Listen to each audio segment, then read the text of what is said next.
የሰማኸኝ በለው እናት አንገታቸውን ቀና አደረጉ። የባህር ዳር ሕዝብ አላሳፈራቸውም። በልጃቸው የበለጠ ኮርተዋል። ሰማኝ ማለት ነው። በቀኝ በግራ የተፈጠረ ላላከ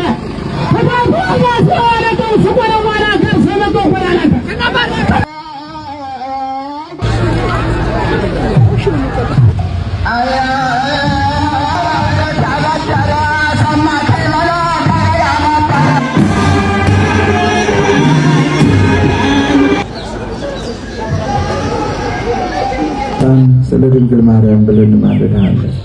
አምላክ አማልክት እግዚአብሔር ሆይ ሰላምን ላጣችው ዓለም በሙሉ ሰላምህን እንድትሰጥልን።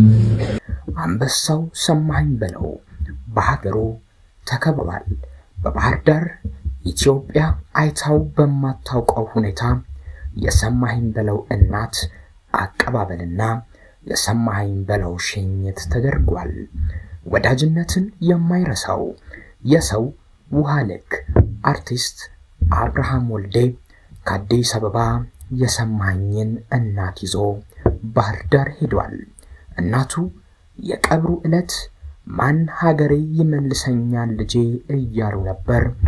እጅግ ልብ በሚነካ ሁኔታ ሲያለቅሱ የነበረው እውነተኛው ወዳጅ አብርሃም ወልዴ አብርሃም ባላገሩ የሰሜን እናት ይዞ ወደ ቀያቸው ባህር ዳር ከአዲስ አበባ በሮ ተከስቷል። በሰማኸኝ ሽኝትም ተገኝቶ ወንድሙን በባህር ዳር ሸኝቷል። ከባህር ዳር ሕዝብ ጋርም ሆኖ አብሮ አልቅሷል። የአርቲስት ሰማኸኝ በለው የቀብር ቦታ ብዙዎችን ለሁለት የከፈለ ሆኗል። ገሚሶች እንደ ሌሎች ዝነኞች መንበረ ጸባዖት ቅድስት ሥላሴ ካቴድራል መቀበር ነበረበት፣ ይህንንና የሚዲያ ሽፋን ተነፍጓል በሚል ቅሬታቸውን ያሰማሉ። የተቀሩት ደግሞ ሰሜ መቀበር የነበረበት በተወለደበትና ባደገበት ባህር ዳር ከተማ ነበር ብለው ይቆጫሉ። ለዚህም ነው እዚህ ባህር ዳር አለመቀበሩ የሚያስቆጨው ነገር ነው በማለት ባህር ዳር እንቁ ልጇን በድሮ አጼ ቴዎድሮስ ስቴዲየም የምስል ሐዘን አቁማ በሽለላና ቀረርቶ አጅባ ኢትዮጵያ ውስጥ ታይቶ በማይታወቅ ሁኔታ ክብሯን ገልጻለች። ምናልባትም እንዲህ አይነት የለቅሶ ወይም የሐዘን ስነ ስርዓትን ኢትዮጵያ የተመለከተችው የቀድሞ መሪዋ ጠቅላይ ሚኒስትር መለስ ዜናዊ ህልፈታቸው ከተሰማ በኋላ ነበር። ከዚያ በኋላ በዚህ መልኩ ሐዘኑ የተገለጸለት ኢትዮጵያዊ አለ ማለት ዘበት ነው። ዝግጅቱ ላይ ለመሳተፍ ወዳጅ ዘመድ፣ አብሮ አደጎቹ፣ የጥበብ ጓደኞቹ እንዲሁም የሩቅም የቅርብም አድናቂዎቹ ከየቦታው ወደ ባህር ዳር ተሰብስበው እርማቸውን እያወጡ እናቱንም ለቅሶ እየደረሱ ወደ መጡበት ሄደዋል። እናቱ ልጃቸው በዚህ ልክ በሰው መወደዱ፣ በዚህ ልክ በሰው አጀብ፣ ሊያውም በገዛ ሀገራቸው በቀያቸው እሱን አመጣው በወለዱበት ባህር ዳር ከተማ ይህንን የልጃቸውን ትልቅነት ማየታቸው ትልቅ እፎይታና መጽናኛ ሆኗቸዋል። ባህር ዳሮች ሰሜን አላሳፈሩትም፣ አልረሱትም። የሰማኸኝ በለው ህልፈት ከተሰማ በኋላ ሚዲያዎች እንደ ሌሎች አዋቂ ወይም ደግሞ እንደ ሌሎች ትልልቅ ስመጥር ዘፋኞች ሽፋን ሳይሰጡት ስለ ሰማኸኝ ብዙ ሳይሉ ህልፈቱንና ቀብሩን ብቻ አስተጋብተው መቅረታቸው ብዙዎችን አሳዝኗል። የአሁኑ በባህር ዳር የተደረገው የሰማኸኝ ሽኝትና ሐዘን እናቱንም ለቅሶ የመድረስ ስነ ስርዓት ደግሞ በአንዳንዶች ትችቶች ገጥመውታል። አርሲ ሰው ሲገደል ያልወጣ ህዝብ አሁን ላይ ፈጣሪ የፈጠረውን በራሱ መንገድ ስለወሰደው አርቲስት ማዘን ቢገባም በዚህ ልክ ግን የሰው ጋጋታ ምን የሚሉት ነው? አርሲ የሞቱትን አቤቱታ ለምን እንዲህ በሰልፍ አንወጣም ነበር? ሰማኸኝ ትልቅ አርቲስት ነው፣ ሁሉም ነገር ይገባዋል። ነገር ግን በፈጣሪ ፈቃድና በፈጣሪ ስራ ነውና ወደ ኔና ብሎት የወሰደው ይልቁንም በእምነታቸው ያለ ፈጣሪ ፈቃድ ያለ ቀናቸው በግፍ እየተገደሉ ላሉ ወገኖቻችን ነው በዚህ ልክ ሰልፍና ሐዘን ማድረግ ያለብን በማለት በዚህ ልክ በባህር ዳር እጅግ ትልቅ ስነ ስርዓት መካሄዱን የነቀፉትና የተቃወሙት አልጠፉም። ሰማይም በለው ባህር ዳርን በሙዚቃ ሰውቋታል። ውስጧን መንደሮቿን ሳይቀር ጥንቅቅ አድርጎ ሰዎች እንዲያውቃት አድርጓል።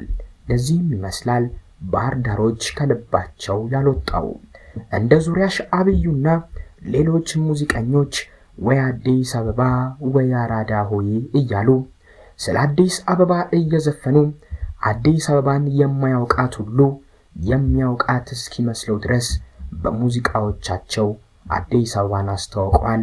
ሰዎች አዲስ አበባዊ ስሜት እንዲሰማቸው አድርገዋል። ሰሜ ደግሞ ባህር ዳርን ከማንም በላይ አስተዋውቋታል፣ ዘክሯታል፣ አወድሷታል። ሰዎች ልክ እንደ አዲስ አበባ እንደው ለባህር ዳር የሚዘፍን ይጥፋ እያሉ ሲተክዙ ይሁኔ በላይ ቀድሞ ቢዘፍንላትም ግን እንደ ሰማይም በለው ዲስካው ሙዚቃ ባህር ዳሮችን ያረካ ሙዚቃ የለም።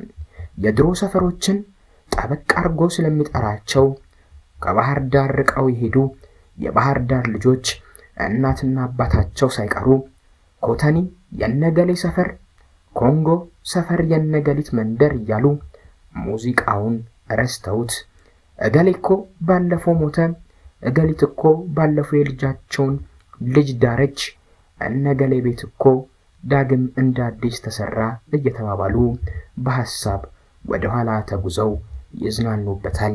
አካባቢያቸውን፣ መንደራቸውን ያስታውሱበታል። ተይኝማ ተይኝማ ተይኝማ እንግዲያ ምን አገር ላሳየሽ ከባህር ዳር ወዲያ እያለ ስለ ባህር ዳር አዚሟል፣ ተቀኝቷል። ሰማይም በለው ሰሜ ባላገሩ ሰማይም በለው ከባህር ዳር ሰርጸ ድንግል ተነስቶ በግሽ አባይ የኪነት ቡድን ውስጥ አልፎ በብሔራዊ ቲያትር መድረክ አብርቶ በብርቱ ትግል የኢትዮጵያን የሙዚቃና የቲያትር ጥበብ በክብር ያገለገለ ባለ ብዙ መክሊት ድንቅ የጥበብ ሰው ነው።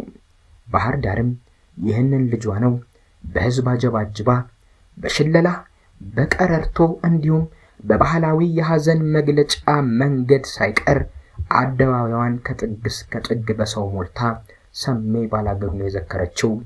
እናቱንም ልጆትን ቀብረው መጥተዋል፣ ነገር ግን ልጆት ለርሶ ልጅ ለኛ ደግሞ ወንድምና ለባህር ዳር ደግሞ እንቁ ልጇ ነው በማለት ሐዘናቸውን የተካፈሉት በቀንነቱ በእንግዳ ተቀባይነቱና በሀገር ፍቅሩም በማህበራዊ ህይወት ተሳትፎና በበጎ አድራጎት ስራዎቹ የብዙዎችን ህይወት የባረከው ሰሜ ባላገሩ ስሙ ታሪኩና የማይረሱት የጥበብ ስራዎቹ በትውልድ ቅብብሎሽ ውስጥ ሁሌም በክብርና በናፍቆት ሲታወሱ ይኖራሉ። በአዲስ አበባ በሚኖርበት በነበረው በቦሌ ቡልቡላ አካባቢ የሚገኘው ቡልቡላ መድኃኔዓለም ቤተክርስቲያን ህንጻ ግንባታ ከመጀመሪያው ጀምሮ በልማት ኮሚቴነት ተመርጦ በንቃት አገልግሏል። ገቢ በማሰባሰብና አቅሙን ዕውቀቱንና ጉልበቱን በሙሉ ሳይሰስት በመስጠት ያበረከተው በጎ አስተዋጽኦ ሁልጊዜ በቤተክርስቲያኒቷ ታሪክ ውስጥ የማይረሳ ትልቅ አሻራ ነው። ለዚህም ይመስላል ሰሜ በዚህ እንዲቀበል የተደረገው። በሰበካ ጉባኤ አባልነት ተመርጦ በቅንነትና በታማኝነት በፍጹም ፍቅር ቤተክርስቲያንን አገልግሏል። ሰሜ በሃይማኖቱ አይደራደርም። ቤተክርስቲያኗ ገቢዋ እንዲዳብርና ካህናትም የተሻለ ደሞዝ እንዲያገኙ በማሰብ የብሎኬት ማምረቻ ማሽን ገዝቶ ለቤተክርስቲያኒቱ በነፃ አበርክቷል። ሰሜ እውነትም ባህር ዳር የወለደችው ባህር ዳር ያፈካችው የባህር ዳርን እውነተኛ ማንነት የሚገልጽ ትክክለኛ የባህር ዳር የነዚያ የዘንባባ ሰፈር ታሪኮችና የዘንባባ ሰፈር መንደሮችን የሚወክል የባህር ዳር እንቁ ነበር። ባህር ዳሮችም የራሳቸውን ሰው አይረሱምና እጅግ በተለየ ሁኔታ ሰሜን ወደ ፈጣሪው ሸኝተውታል።